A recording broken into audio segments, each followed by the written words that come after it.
నమస్తే. Welcome to our channel. నేను మిషాల్ని. జంట హత్య కేసుకు సంబంధించి పిన్నిల్ బ్రదర్స్ ఇద్దరికీ కూడా సుప్రీంకోర్టులో ముందస్తు బెయిల్ కొట్టేసింది.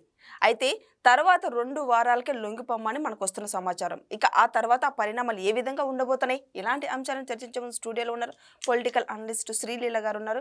వారిని అడిగే విషయాలను తెలుసుకునే ప్రయత్నం చేద్దాం. నమస్కారం మేడం. నమస్తే అమ్మా. ఈ జంట హత్య కేసుకు సంబంధించి ఇది ఎప్పటి నుంచో జరుగుతుంది. అయితే ఈ ముందస్తు బెయిల్కి అయితే వెళ్తే వీళ్ళు పిటిషన్ అయితే కొట్టేసింది. మరి 2 వారాలకే లొంగిపోమ్మని సమాచారం వస్తుంది. 2 వారాలు వాళ్ళు లొంగిపోతారా? మరి ఏ విధంగా ఉండబోతుంది ఈ కేసుకు సంబంధించి అంటే ఏం చెప్తారు మేడం? పిన్నెల్లి బ్రదర్స్ అనగానే మాచర్లలో వీళ్ళిద్దరు కూడా మారీచ సుబాహుల్ లాంటి వాళ్ళు. నిజంగా వాళ్ళతోనే ఎందుకు పోల్చుకోవాల్సి వస్తుందంటే ఆ క్రూరమైన ఆలోచనలు, మనుషులను కూడా చంపేయటం అంటే ఎంత భయంకరమైన క్రూరత్వం వాళ్ళది. అంత ఆలోచన ఎలా చేస్తారు? ఆ రోజు చూసాం చాలా దారుణంగా జంట హత్యలు. అంతకుముందు లెక్కలేనన్ని వీళ్ళ అఘాయిత్యాలు, వాళ్ళు చేసిన నేరాలు, ఘోరాలు.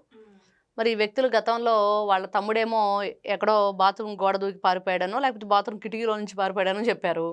ఈయన ఎక్కడో పరారయ్యాడు. వీళ్ళు ఎప్పుడు దొరుకుతారు, ఎప్పుడు ఆ కేసులు అంటే మళ్ళీ జంట హత్యలు. అంతకుముందు కేసులు వేరే, మళ్ళీ అంటే ఎన్ని కేసులు ఉన్నాయి, ఎన్ని సంవత్సరాలు వాళ్ళు మాచర్లలో ఒక భయంకరమైన రాక్షస క్రీడ చేశారు అని అంటే మరి ఆ గడ్డివాములు తగలబెట్టడం, నడి రోడ్డు మీద చంద్రయ్యని ఏ విధంగా గొంతు కోసారో చూసాం. ఎంత దారుణంగా చంపారు ఆయన్ని. పట్టపగలు నడి రోడ్డు మీద ఒక మనిషిని గొంతు కోయటం అంటే అది మనం ఊహించుకుంటుంటేనే ఇట్లాంటి వ్యక్తుల్ని వదిలేయాలా? ఈ రోజున వాళ్ళకి పనిష్మెంట్ ఏదైతే ఉందో, ఈ రోజున 2 వారాల్లో లొంగిపోమ్మంది, లొంగిపోవాల్సిందే. చట్టానికి ఎవరు కూడా అతిథులు కాదు, చుట్టాలు కాదు. వీళ్ళు ఈ రోజున ఏం చెయ్యని వాళ్ళు కాదు. ఏం చేశారో అందరికీ తెలుసు. వాళ్ళని జగన్మోహన్ రెడ్డి వెంట పెట్టుకుని ఏ విధంగా తిరుగుతున్నాడో తెలుసు. మరి ఇన్ని రకాలు ఆ ప్రాంత ప్రజలను అడిగితే వీళ్ళ గురించి చెప్తారు. వీళ్ళు ఏం చేశారు, మరి వీళ్ళ ఆ క్రూరమైన ఆలోచనలు ఎదుటి వాళ్ళ జీవితాలతో ఏ విధంగా ఆటలాడారు చూసాం. ఎలక్షన్ టైంలో ఎవరైనా ఎలక్షన్ టైంలో ఏదైనా కేసు నమోదైతే మరి దాని మీద వాళ్ళ మీద చాలా కఠినమైన చర్యలు ఉంటాయి అంటారు. మరి వీళ్ళ మీద ఇంతవరకు ఎందుకు తీసుకోలేదు? ఆ రోజున ఆయన ఈవీఎం ధ్వంసం చేశాడు కదా, దాంట్లో పాము వచ్చింది, తేలు వచ్చింది, గడిది గుడ్డు వచ్చింది అనేది 100 రకాలు చెప్పారు. దేనికోసం? ఆ రోజున అతని మీదకి తిరగబడిన వ్యక్తి మొన్న ఈ మధ్య హార్ట్ అటాక్తో చనిపోయాడని చెప్పి మనం విన్నాం. కానీ అంతకుముందు ఇంకా అంతా నువ్వు ఎలక్షన్ కోడ్ నడుస్తూ ఎలక్షన్ రోజు ఈవీఎం ధ్వంసం చేశాడంటే అంతకుముందు ఎంతమంది జీవితాలను నాశనం చేశారు వీళ్ళు. ఈ మారీచ సుబాహులు వీళ్ళ మారు పేరు. వీళ్ళు చేసేవన్నీ కూడా వికృత చేష్టలు, వికృత కాండలు. మంచి అనేది వాళ్ళు చూడలేరు, మంచి మాటలు అనేవి వినలేరు. ఎవరినైనా సరే వాళ్ళకి అడ్డం వస్తే వాళ్ళ ఇంకా ఆ రోజుతో వాళ్ళ పని అయిపోయినట్లే అనేది అక్కడ ప్రజలందరికీ కూడా తెలిసిన విషయం. వాళ్ళందరూ చెప్తున్న మాటలు ఇవన్నీ. మరి అలాంటిది ఈ రోజున వాళ్ళు ఓడిపోవటం 2024 ఎలక్షన్కి. మరి బ్రహ్మనాయుడు గారు ఆయన అక్కడ ఎమ్మెల్యేగా ఎన్నికవటం ఇవన్నీ జరిగిన తర్వాత వాళ్ళు ఆ గ్రామం వదిలి పారిపోయారు. వీళ్ళు అధికారంలో ఉన్నప్పుడు వీళ్ళు చేసిన అఘాయిత్యాలకి ఎంతమంది ప్రజలు వేరే ప్రాంతాలకు వెళ్ళి తలదాచుకున్నారు. వీళ్ళ చేతుల్లో ప్రాణాలు పోగొట్టుకోకుండా భయపడి పారిపోయారు. ఎంతమంది ఫ్యామిలీస్ వెళ్ళిపోయినాయో ఈ రోజున మరి ఒక్కొక్కటిగా వాళ్ళ గురించి చెప్తూ ఉంటే చాలా భయంకరమైన విషయాలన్నీ కూడా బయటకు వస్తున్నాయి. మరి ఈ 2 వారాల్లో లొంగిపోమన్నారు మరి పిన్నిల్ బ్రదర్స్ ఇద్దరిని కూడా. మరి లొంగిపోయిన తర్వాత మళ్ళీ వాళ్ళు నిజాలు ఒప్పుకునే అవకాశం ఉందా? మళ్ళీ కొత్త పేర్లు వచ్చే అవకాశం ఉందంటారు ఇందులో ఈ కేసుకు సంబంధించి? ఇక్కడ కొత్త పేర్లు అంటే వీళ్ళ అనుచరులు ఉంటారు, వీళ్ళ గ్యాంగ్ ఒకటి ఉండిద్ది. వీళ్ళిద్దరూ మెయిన్ పాత్రదారులు.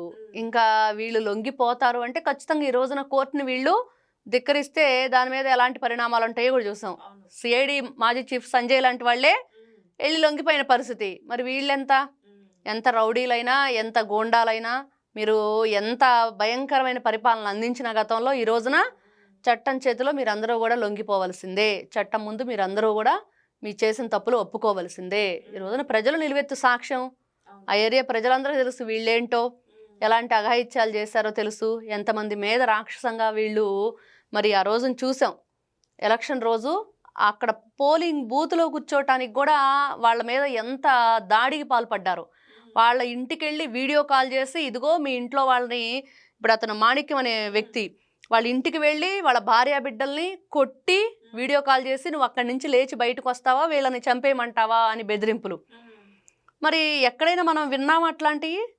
అంత ఘోరంగా ప్రవర్తించిన వాళ్ళు మనిషి చీమను నలిపేసినట్టు, మనం జనరల్ అది చీమ కుడితే ఇలా అంటాం చనిపోయిద్ది, అలా మనిషి ప్రాణాలు తీసేస్తున్నారు. అంత ఘోరంగా ఉన్న వాళ్ళ ఆలోచనలు, ఇట్లాంటి వ్యక్తుల వల్ల సమాజానికి కీడే తప్పించి మేలు లేదు. మరి ఇలాంటి వ్యక్తుల వల్ల మరి ఈ రోజున బెయిల్, వాళ్ళు ముందస్తు బెయిల్కి అప్లై చేయటం, మరి ఏం చేద్దామని ముందస్తు బెయిల్. ఈ రోజున న్యాయం గెలిచింది, న్యాయదేవత నిజంగా ఉంది, ప్రతి ఒక్కరూ కూడా ఈ రోజున నమ్ముతున్నారు. ఎందుకంటే ఇట్లాంటి వ్యక్తులకు శిక్ష పడాలి, వాళ్ళు 2 వారాల్లో లొంగిపోవాలి. అదేవిధంగా దాని తర్వాత ఎవరైతే వీళ్ళు గతంలో చేసినవన్నీ కూడా చిట్టా అంతా విప్పాలి. ఉంది కదా, బోలెడన్ని ఉన్నాయి చెప్పుకుంటూ వెళితే. దశాబ్దాలుగా అక్కడ పరిపాలన కొనసాగించారు. ఒక ఎలక్షన్ 2 ఎలక్షన్లు కాదు. మరి అలాంటి వ్యక్తులు వీళ్ళు ఓకే, మీరు పరిపాలన రాంగ్గా చేశారు, రైట్గా చేశారంటే మనుషుల ప్రాణాలు పోవటానికి కారణమయ్యారు.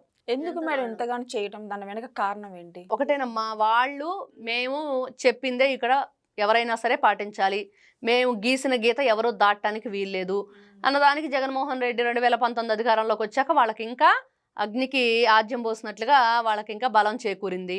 ఇంకా ఆడిందే ఆట, పాడిందే పాట, ఇష్టానుసారంగా రాష్ట్రం అంతా అదే చూపించారు వాళ్ళు. అక్కడ ఏం జరిగిందో రాష్ట్రంలో కూడా అంతటా కూడా అదే జరిగింది 2019 నుంచి 24 వరకు. మరి ఇలాంటి వ్యక్తులను ఏ విధంగా చూడాలి? మరి ఇలాంటి వ్యక్తులకి నిజంగా లొంగిపోతారంటే లొంగిపోవాలి. మీకు వాళ్ళకి తెలుసు వాళ్ళు ఏం చేశారు. ఇప్పుడు ఆయన ఎవరైతే పిన్నెల్లి బ్రదర్స్ ఉన్నారో వాళ్ళిద్దరూ కూడా తెలుసు ఏం చేశారు, ఎందుకు మరి ఏం చేయనప్పుడు ఎందుకు వెళ్ళి ఎక్కడెక్కడో వాళ్ళు తలదాచుకొని ఉన్నారు, మరి ఎక్కడో దాక్కున్నారు కదా పారిపోయి. మళ్ళా ఆయన అప్పుడెప్పుడో బెయిల్ మీద వచ్చేసాం మేము బయటకు అని చెప్పేసి ఏ మీటింగ్ పెట్టినా జగన్మోహన్ రెడ్డి గారి పక్కన కనిపించేవాడు పిన్నెల్లి బ్రదర్స్ ఇద్దరు కూడా. మరి ఇలాంటి వ్యక్తుల్ని మరి జగన్మోహన్ రెడ్డి గారు పెంచి పోషించారు. ఈ రోజున కూటమి ప్రభుత్వం వచ్చింది, మరి ప్రజల్ని ఇబ్బంది పెట్టేవాళ్ళు, ప్రజలకు ఈ విధంగా ప్రాణాలు ఈ విధంగా మరీ దారుణంగా జంట హత్యలు మనం చూసాం, ఎంత దారుణంగా వాళ్ళని చంపేశారు. మరి ఇవన్నీ చూసిన తర్వాత ప్రతి ఒక్కరికి కూడా ఇట్లాంటి వ్యక్తులకు శిక్ష పడి తీరవలసిందే అని కోరుకుంటున్నారు. వీళ్ళు ఖచ్చితంగా లొంగిపోవాలి, చేసిన తప్పులు ఒప్పుకోవాలి. Thank you. నమస్తే.